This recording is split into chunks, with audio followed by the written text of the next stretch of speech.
제목은 흔적입니다. 흔적. 유치원 또래 아들을 둔 한 젊은 엄마의 편지거리입니다. 라디오의 편지거리인데 눈치를 보니까 유치원 다니는 아들이 좋아하는 여자친구가 생겼습니다. 얼마 전에 삐뚤빼뚤 글씨로 여자친구에게 나 너 좋아해 편지를 보냈다가 거절당했다는 사실을 알고 있었습니다. 내 아이의 자존심을 위해 모른 척했습니다. 그런데 그 이유가 어떻게 됐는지 궁금했습니다. 물어볼 수도 없고. 아들이 여자친구를 포기했는지 계속 좋아하는지. 그런데 그런 궁금증을 해소하는 전화를 받았습니다. 그 여자의 엄마가 전화를 해 온 겁니다. 언니 동생 사이로 있는데 언니 고마워요. 자동차 잘 쓸게요. 무슨 말인가 했더니 아들이 내 자동차 키를 여자친구에게 갖다 준 겁니다. 자동차 키에 예쁜 열쇠고리가 달려 있었는데 이 녀석이 그걸 그냥 갖다 준 것입니다. 이 녀석이 들어 놔두면 나중에 집 문서도 여친에게 갖다 줄 기세가 보여서. 그런데 여러분, 아빠를 닮아서 그런 걸 어떻게 하겠습니까? 남편도 결혼 전에 좋은 것 있으면 집에 안 가져가고 늘 나한테 갖다 주곤 했습니다. 그렇게 끝이 났는데요. 그 뒤에 이제 제가 듣는 그 댓글들 중에 재미있는 댓글이 한 두 가지가 있어요. 하나는 이런 거였어요. 거기 그 어느 동네입니까? 우리 딸하고 소개팅 합시다. 또 이런 댓글도 있었습니다. 우리 집 둘째 아들과 판박입니다. 우리 아들이 고등인데 지금 방학 중이라 급식이 안 되고 자율학습을 하는 중인데 도시락을 싸가야 되는 상황에서 이놈이 하는 말, 엄마 여친 갖다 주게 도시락 2개 싸주세요. 여러분, 이 도시락 싸줘야 합니까? 안 싸줘야 합니까? 먼저 아들을 둔 엄마를 위로합니다. 저도 아들을 둔 부모입니다만. 근데 여러분, 제가 이 이야기를 들려드리는 목적은 따로 있어요. 이걸 들으면 뭘 느꼈냐면, 사랑의 흔적은 남는 거구나.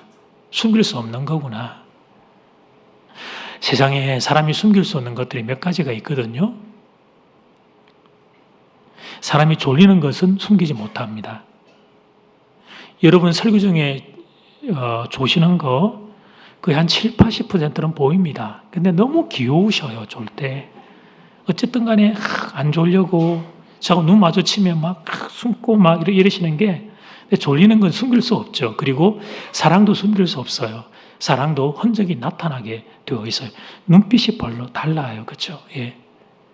그 외에도 우리 인생에는 숨길 수 없는 분명한 흔적들이 있는데 영적인 영역에도 그런 흔적들이 나타난다. 오늘 그걸 묵상할 거예요. 오늘 첫 번째 우리 공부할 것은 성령의 흔적이에요. 성령의 흔적. 예수님께서 니고데모에게 거듭남의 진리를 가르쳐 주십니다. 거듭나지 않으면 하나님의 나라를 볼 수 없다. 그리고 거듭나는 건 사람의 힘과 능력으로 안 되고 성령의 은혜가 임해야 한다. 그리 말씀하셨습니다. 그런데도 니고데모는 성령으로 거듭난다는 게 무슨 말인지 바로 이해가 되지를 않는 거예요. 성령님은 눈에 보이는 존재가 아니기 때문이지요. 그동안에 눈에 보이는 행위, 우리도 그렇지만 이 당시 유대인들은 그 행위가 기준이었으니까 그걸 기준으로 이렇게 딱 보고 살아왔던 니고데모에게 성령의 존재는 너무 어려운 주제였습니다. 그런데 그날 니고데모가 겪었을 당혹감은 사실 우리들에게도 자리합니다. 우리 또한 성령님에 대해서는 잘 알지 못합니다. 성부 하나님, 성자 예수님은 그래도 말하라 그러면 좀 우리가 말할 수 있습니다만 성령 하나님에 대해서는 우리가 잘 모르죠. 눈에 보이지 않기 때문입니다. 우리는 주로 눈에 보이는 것, 이 손에 잡히는 것을 의지하며 살아왔어요. 그래서 보이지 않는 성령님에 대해서는 확신이 잘 들지 않는 겁니다. 그러나 사랑하는 여러분, 성령님은 존재합니다. 근데 그 사실을 어떻게 알 수 있습니까? 예수님은 바람을 가지고 비유를 드셔요. 8절 말씀. 바람이 임의로 불되 네가 그 소리는 들어도 어디로 와서 어디로 가는지 알지 못하나니 성령으로 난 사람도 그러하니라. 바람이 성령님하고 비슷하다 그러는데요. 제가 여러분에게 좀 질문을 드려볼까 해요. 여러분 제게 바람을 좀 보여주셔요. 바람 보여주실 수 있나요? 바람은 보여주실 수는 없는 것 같은데 그러면 바람이 존재합니까? 존재하지 않습니까? 존재합니까? 그럼 여러분 모순인데요? 보이지 않는데 존재한다고 여러분이 지금 저에게 말씀하시는 거잖아요. 보이지 않는데 존재한다. 그렇게 말씀하셨거든요. 여러분 제게 보여주지 못한 바람을 저는 여러분에게 그 바람을 보여드리겠습니다. 사진을 한번 보시죠. 바람이 보이세요? 사진의 제목은 바람의 흔적입니다. 바람은 그 자체적으로 보이지 않지만 바람이 지나가고 나면 그 뒤에 흔적이 남습니다. 흔적을 통해 우리는 바람의 실체를 가늠하는 거죠. 근데 성령님이 마치 그와 같다는 거예요. 주님의 지금 교훈은. 성령님은 보이지 않지만 성령의 흔적을 통해 성령님의 실체가 있구나 하는 걸 우리가 알게 됩니다. 우리 외에는 젊은이들이 많습니다. 지금 이부에도 젊은이들이 많이 있는데요. 현재 한국의 젊은이들이 고민하는 취업의 문제를 우리 교회 젊은이들도 함께 고민하고 있습니다. 최선을 다해 준비한 취업 시험에서 좋지 못한 결과를 받는 경우가 있습니다. 원하는 직장을 들어가지 못하는 안타까운 순간들도 있습니다. 그런데 그런 순간 절망하고 좌절하고 포기해버리지 않습니다. 다시 한번 도전하는 청년들이 있습니다. 그리고 이 길이 아니라면 다른 길을 찾는 청년들이 있습니다. 최선의 길이 아니면 차선의 길을 모색하는 청년도 있습니다. 인생길에서 부딪힌 장애물 앞에서 그냥 교회 안 나와버리고 숨어버리고 그렇지 않고 여전히 신앙생활을 교회 안에서 하면서 다른 길들을 찾아가는, 그러니까 절망과 좌절을 딛고 버텨내는 참 귀한 모습들이죠. 이 다른 또래의 청년들에게서는 쉽게 볼 수 없는 모습들을 보여주는 거예요. 세상은 그렇게 살지 않기 때문에 그렇게 버텨내는 청년들을 볼 때 얼마나 귀한지 모르겠어요. 사랑하는 교회 여러분, 그런데 그 힘은 어디서 나오는 걸까? 그렇습니다. 성령이 주시는 힘입니다. 성령이 주시는 힘으로 그들이 그렇게 살아내는 겁니다. 그리고 이것은 뒤집어 이야기하면 그렇게 살고 있다는 그것이 바로 성령의 흔적을 보여주는 거죠. 성령님이 그 청년과 함께 계신다는 흔적을 보여주는 거란 말이에요. 우리가 이제 영의 눈이 열려가기 시작하면 이런 사실들을 더 많이 포착할 수 있죠. 그 성령의 흔적을 통해 나 자신과 서로 함께 있는 성도님들 가운데 성령님이 그렇게 내주하고 계시는 것들을 우리가 알게 됩니다. 대추 한 알이라고 하는 시를 여러분에게 좀 낭송해 드리겠습니다. 대추 저게 저절로 붉어질 리는 없다. 저 안에 태풍 몇 개, 저 안에 천둥 몇 개, 저 안에 벼락 몇 개, 저 안에 번개 몇 개가 들어 있어서 붉게 익히는 것일 게다. 저게 혼자서 둥그러질 리는 없다. 저 안에 무설이 내리는 몇 밤, 저 안에 땡볕 두어 달, 저 안에 초승달 몇 날이 들어서서 둥글게 만드는 것일 게다. 대추를 보면서 이런 시를 적어가는 시인의 참 상상력은 탁월합니다. 그런 의미에서 대추 사진 잠깐 한번 보여드릴까요? 저 탐스러운 대추의 농부의 땀이 여러분 보이셔요? 볼 줄 알아야 하는데 농부의 땀이 담겨 있죠. 하나님이 주신 햇살과 비의 선물도 담겨 있습니다. 그냥 저렇게 탐스러운 대추가 열릴 리가 없습니다. 대추 열매 하나를 보면서도 우리는 하나님의 흔적을 보게 됩니다.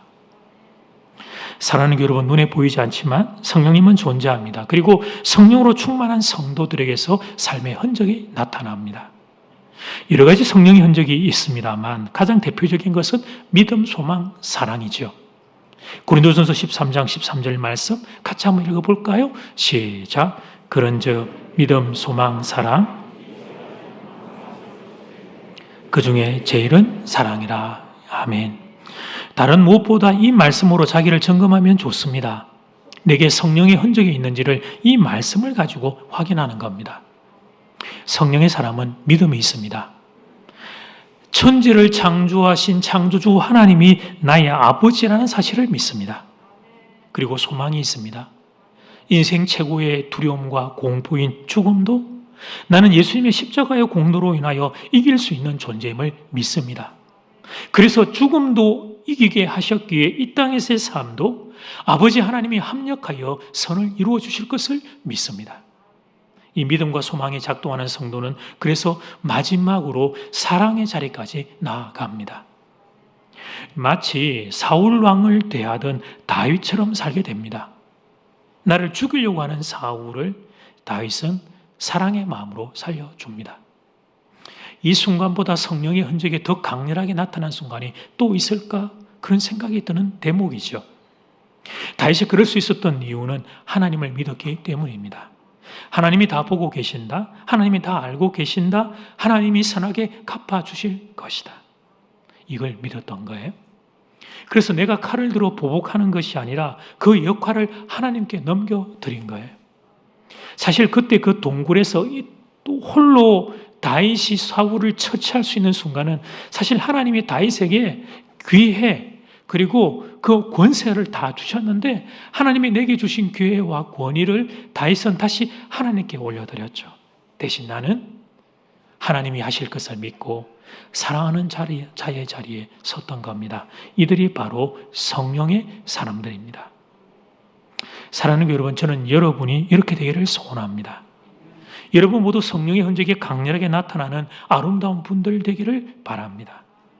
그렇게만 되면 여러분의 삶에 이중의 복이 임하게 될 겁니다. 첫 번째 복은 여러분 자신이 좀 살게 될 거예요.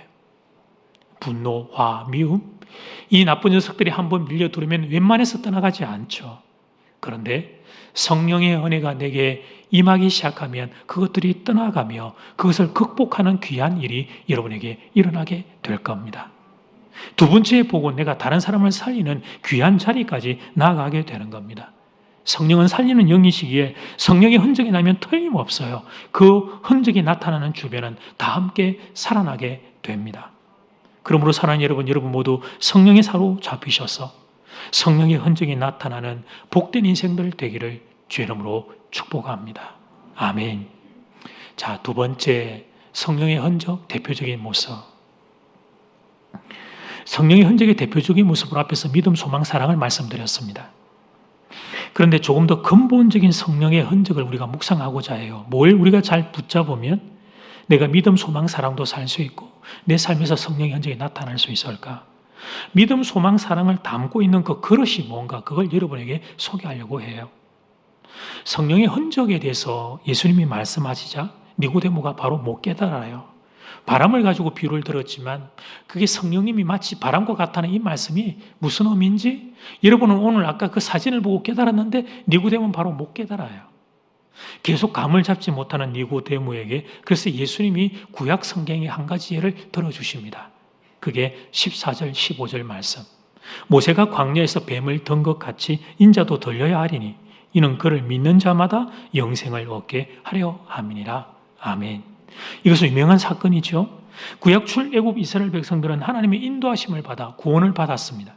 구름기둥 불기둥의 인도하심을 받았습니다. 만나와 메추라기의 공급을 받았습니다. 구원과 인도와 공급의 복을 받았습니다. 그런데 또 이스라엘 백성들이 하나님을 원망합니다.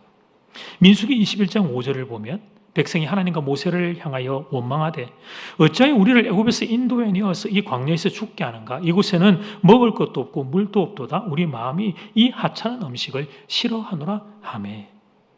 민수기 21장은 40년 광야 생활의 후반부인데도 아직까지 이스라엘 백성들이 원망을 하고 있어요.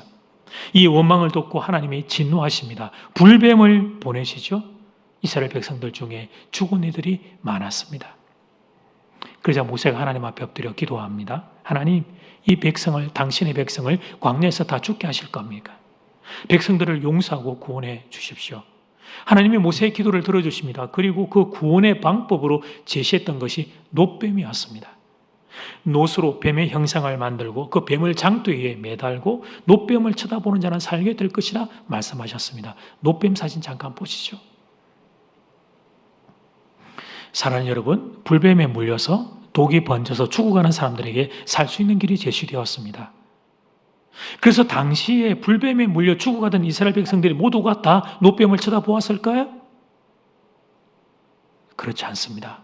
그렇지 않은 인생들이 꽤 많이 있었습니다. 물려 죽어가면서도 놋뱀을 안 본 거예요. 어떤 이들은 이렇게 말했을 겁니다. 드디어 모세가 정신이 나갔구나. 뱀에 물렸으면 독에 제거할 약 연고를 발라야지 노뱀을 쳐다보라니 정신이 나가도 모세가 보통 나간 게 아니다.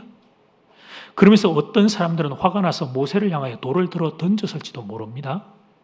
그러나 역사는 분명히 선언합니다. 그 말도 안 되는 소리를 하나님의 말씀으로 받은 사람들, 그래서 뱀에 물려 아픈 다리를 끌고 기어서라도 장대 위를 쳐다보았던 사람들은 그 즉시 살아났습니다.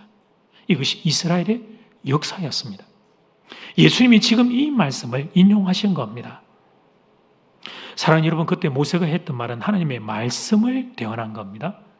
그래서 그 말씀을 믿고 순종한 사람은 생명을 얻었습니다. 그런데 여러분, 그때 그 말씀을 듣고 하나님의 말씀을 듣고 거부했던 이들은 왜 그랬을까요? 죽어가는 순간에도 왜 그걸 거부했을까요? 자기들의 생각에는 하나님의 말씀이 말이 안 되어 보였기 때문입니다. 아무리 하나님의 말씀이라고 하지만 그것은 자기들의 인식 능력으로 볼 때는 말이 안 되는 이야기이기 때문에 거부했던 거예요. 예수님이 지금 이 순간에 노뱀의 비유를 드셨던 건 바로 이유입니다. 성령님도 안 보이지만 하나님의 말씀도 안 보입니다. 성령님도 안 믿어지지만 하나님의 말씀도 안 믿어집니다. 악한 세상에는 더욱더 그러합니다. 그런데 보이지 않지만 실제하시는 성령님, 그리고 그 성령께서 감동으로 주신 말씀을 붙잡고 사는 것, 그게 성령의 사람이요, 그에게서 성령의 흔적이 나타나는 것이다. 주님이 이 말씀을 하시는 거예요. 말씀대로 산다고 뭐가 될 수 있을까? 그렇게 생각되는 세상에서 그렇게 살라는 겁니다. 그 사람이 바로 성령의 흔적을 지닌 사람이라는 겁니다. 이것이 바로 주님이 오늘 이 말씀을 하신 이유입니다. 말씀의 정신대로 살면 내가 지는 것 같고 나만 억울할 것 같습니다. 그래도 그렇게 사는 겁니다. 사랑할 수 없는데 사랑하기 위해 노력하는 겁니다. 참을 수 없는데 참기 위해 애쓰는 겁니다. 내 감정과 내 생각은 지금 미워하라고 화를 내라고 말하지만 성경이 나에게 참으라고 말하기에, 사랑으로 말하기에, 그런데 그것이 성령께서 감동으로 내 가슴을 두드리기에 그렇게 하는 겁니다. 내 감정을 말씀 아래에 두는 거예요. 그리고 그들에게서 우리는 성령의 흔적을 만나게 됩니다. 힘들다면 힘들다고 그만두고, 억울하면 억울하고 화를 내고, 참을 수 없으면 참을 수 없다고 소리를 지르고, 그것은 일반적인 사람들에게서 우리가 늘상 보는 모습이죠. 그런데 그런 사람들 중에 소수 특별한 사람들을 우리가 살면서 만나는 거예요. 힘든데, 분명히 힘든데 포기하지 않는 거예요. 억울한데, 너무 억울한데, 그런데 견디는 거예요. 참을 수 없는데, 도저히 참을 수 없는데, 그런데 묵묵히 하나님을 바라보는 거예요. 우리는 그 사람을 보면서 성령의 흔적을 보게 됩니다. 아, 이분은 성령의 사람이구나. 이 고백을 하게 되는 겁니다. 사랑하는 여러분, 성령의 흔적의 가장 대표적인 게 뭐라고요? 그렇습니다. 말씀의 정신을 따라 사는 겁니다.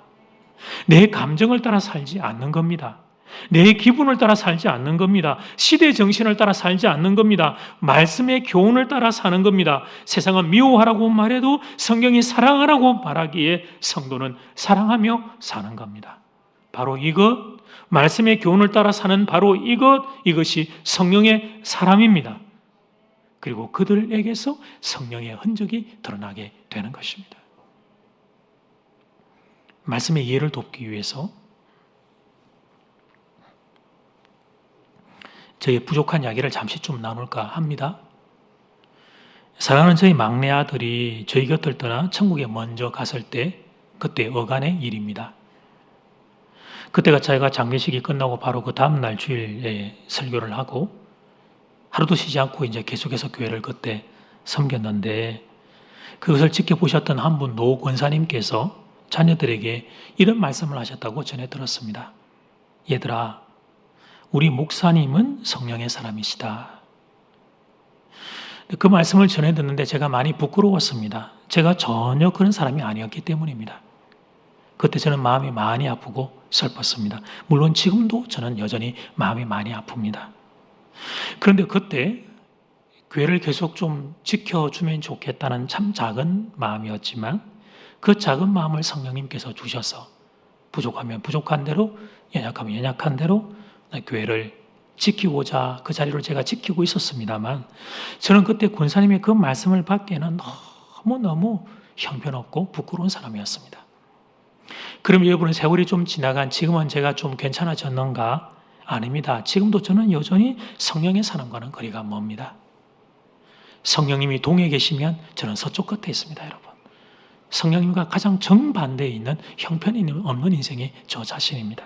그래서 그런 표현을 떠올리는 것만으로도 부끄럽게 짝이 없고 어쩔 수 없이 여러분에게 비유를 들기 위해 이 말씀을 드립니다만 저하고 맞지 않는 이야기입니다. 근데 제가 최근에 기도 가운데 한 가지를 깨닫게 되었어요. 권사님의 그 말씀이 부탁의 말씀이셨구나 하는 걸 알게 된 거예요. 목사님, 성령의 사람이 되어주세요. 그래서 이 아픔과 이 슬픔을 목사님 좀 이겨내 주세요. 그 부탁하셨구나 하는 걸 알게 된 겁니다. 그리고 그것은 또한 권사님의 눈물이 깊이 담겨있는 기도라는 것도 알게 되었어요. 하나님, 우리 목사님 지금 이 슬픔과 아픔은 사람의 힘으로 감당할 수 없어요. 그러니까 하나님, 성령의 은혜가 없이는 감당할 수 없으니까 하나님, 성령의 은혜를 우리 목사님, 우리 사모님께 좀 많이 부어주세요. 성령님 오셔서 우리 목사님과 사모님을 좀 위로해 주세요. 그렇게 눈물로 기도하셨던 것이구나 하는 걸 제가 깨닫게 된 거예요. 그동안 저희 가정을 위해 기도해 주신 모든 성도님들께 감사를 드립니다.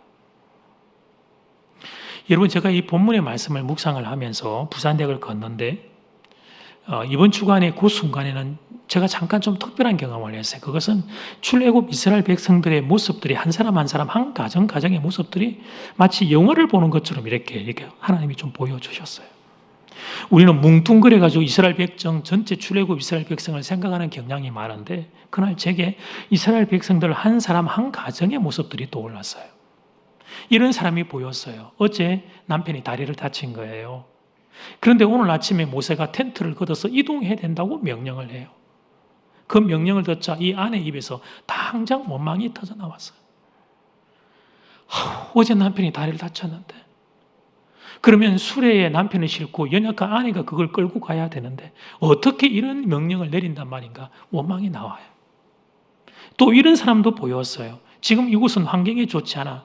늘 안 좋은 환경이었지만 특별히 좋지 않아. 먼지가 많아서 그래서 연로하신 부모님이 계속 기침을 하세요.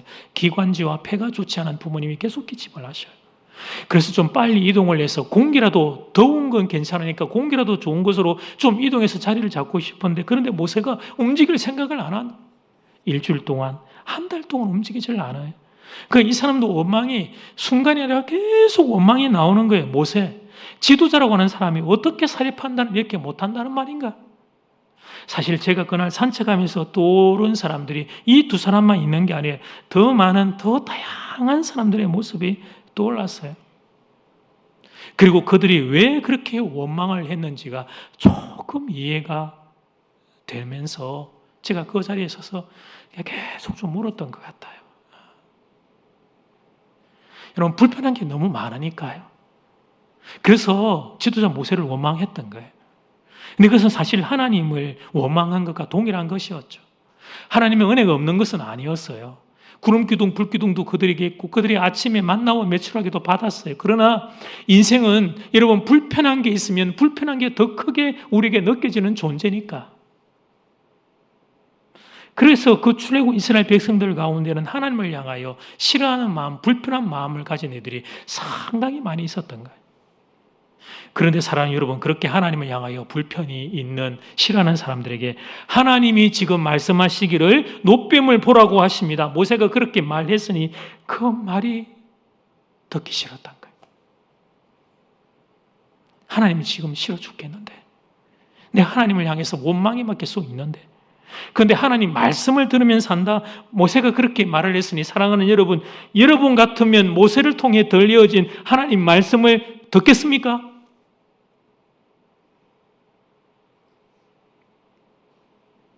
자, 이제 이 교훈을 우리의 자리로 가져와 보겠습니다. 사랑하는 여러분, 여러분은 성경의 교훈을 따라 살고 싶습니까? 사랑하세요, 인내하세요, 참으세요. 이런 성경의 정신을 따라 살고 싶습니까? 주위 사람들은 아무도 그렇게 안 사는데 만약 내가 그렇게 살면 나만 억울하고 나만 속상하고 그럴 것 같은데, 그런데도 여러분은 성경의 교훈을 따라 살겠습니까? 우리의 하나님은 창조주 하나님이십니다. 이 말은 하나님 그분의 손 안에 생명과 축복 모든 게 다 담겨 있다는 고백이죠. 그래서 하나님의 말씀을 따라 사는 이들에게는 생명과 축복이 부어지게 될 겁니다. 이 세상이 어그러진 세상이라 말씀대로 사는 것이 일시적으로는 지는 것처럼 보일 수 있지만, 그러나 여러분, 그렇지 않습니다. 말씀대로 사는 이들은 하나님이 책임져 주실 겁니다. 하나님이 갚아 주실 겁니다. 가장 좋은 것으로 갚아 주실 겁니다. 여러분에 대해 아니면 여러분의 자녀에 대해 더 크고 좋게 갚아 주실 거예요. 성도는 바로 이 사실을 믿는 사람들입니다. 그리고 그들이 성령의 사람들이죠. 그것을 가리고 성령의 흔적, 그렇게 부른단 말이에요. 바라기는 여러분 모두에게 이 은혜가 흘러넘치기를, 성령의 흔적이 여러분 가운데 더 많이 나타나기를 주의 이름으로 축복합니다. 아멘.